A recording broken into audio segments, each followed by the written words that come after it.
Hello and welcome. This is the Market Wrap. I am Agam Vakil.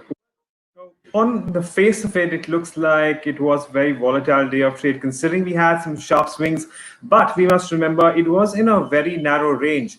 We've closed the day with gains of around a 0.5% for the benchmarks, and a lot of this was to do with perhaps names like Tech Mahindra and HCL Technologies. Of course, Reliance Industries is one stock that continues to drive the markets higher, considering it's made a new high, and this time it's around 1938 rupees a share. So, well, we're just moving from strength to strength when it comes to Reliance Industries. As you can see, a lot of IT companies are actually driving these gains higher. On the losing end, that is essentially the banks which are weighing on the benchmarks, and a lot of these would include HDFC Bank, ICICI Bank, even the NBFCs such as Bajaj Finance or HDFC Limited have been weighing down on the indices, and that's the reason why we haven't seen as big a gain on the benchmarks as one might like to. The plus perhaps is that we continue to stay at the 10,800 mark. Let's talk about the broader markets then.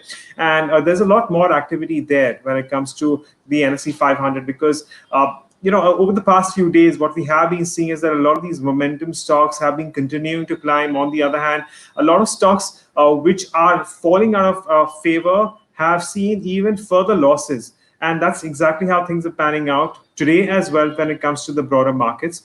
We do have Sequence Scientific and Rain Industries advancing by around 11%. BSF in India as well going up by around 11%. Good gains in Bajaj Consumer, Kaplan Point, Hathway Cable. And on the losing end, we have Ujjivan Small Finance, which is under pressure. Arvind Fashions under yet another low circuit of 5%. Same for Omax. IDBI Bank is under pressure. Suzlon Energy, Varroc Engineering, and Credit Access Grameen all looking at some declines there. We don't have too much to go in for as far as the advanced decline ratio is concerned. Fairly evenly placed, even though a few more losers as compared to gainers on the NSE 500 today.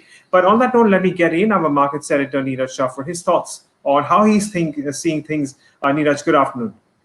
Hey, good afternoon, Agam. So global market strength, I presume, played its part in giving us what we wanted, what the bulls wanted essentially. And that was evident in the way how Europe did or how the US markets futures were when we shut shop today. So Europe was trading with a fair tinge of green on the screen. There on your screen, Asia had a decent enough outing as well with the Nikkei up about, but essentially Europe up about 1% a piece and the Dow futures up 200 points. So you had the world markets doing reasonably okay for themselves. I think one, the global mood, and two, as you said, the strength in IT really were the key determinants to my mind of how the markets played out today. Really, it was about how IT is shaping up to be this really strong hold for most people. Almost every IT stock is doing its bit, and therefore can't find any complaints there. The interesting bit is we were talking about the broader markets, auto ancillaries. I was seeing Bosch today up. Bharat Forge the last few days has actually seen a fairly good run up. Motherson Sumi, we all know what it has done. So some of the large global auto anchs or even local auto anchs are doing well.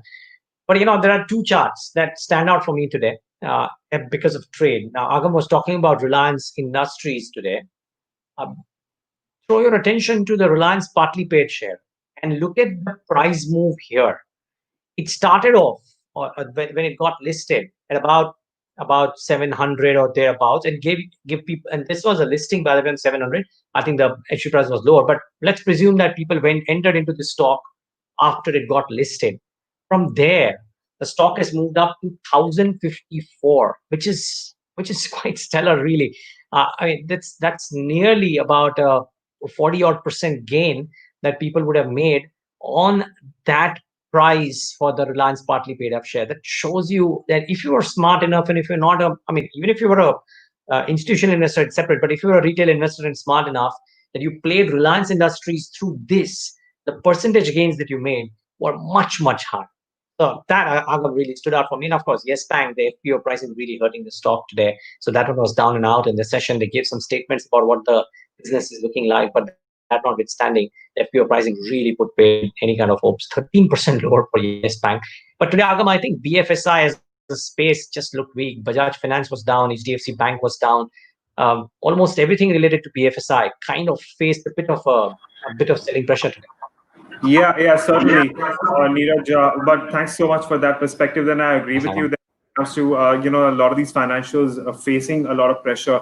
The thing here with Bajaj Finance and HDFC Limited, of course, is while they are moving on news in terms of the way the derivatives are panning out. Is firstly we have to remember that the correction they are still close to their recent highs. If I want to put that into a number, they're still close to last 3 to 4 month high. But it is now they've reached a point at which we can either see consolidation or we can actually see a little more weakness before they start retracing back to newer highs. And the reason why I say it is because that there has been still a lot of addition in open interest build up, and even when they were advancing from levels of 10% away from these levels, that open interest has not seen as much unwinding, which is why we may want to wait before calling a dip as far as some of these heavyweights are concerned. That said, when it comes to the broader markets and the Nifty specifically, well, we must remember that 10,500 on the lower end and 10,000, pardon me, 11,500 on the higher end is what we are watching out for. Consolidation is what we were expecting, and that's exactly what we got. The India volatility index was up around 3.5 or 4% today, and eventually came off back to nearly where it was left off yesterday. So that's telling you that for now there is consolidation, and that possibly could be over the next couple of months, unless we see some very big surprises in earnings to come through. For now, we'll be watching out for some of these cues, specifically for volatility, because it has come off. But I reckon that there will be some amount of sideways movement for VIX as well. We'll be watching out for that. And of course, several earnings. Tomorrow we have Wipro coming out with earnings. So we'll be keeping an eye on that one as well. And on that note, it's a wrap on the markets, but there's lots more lined up. Stay tuned to Bloomberg.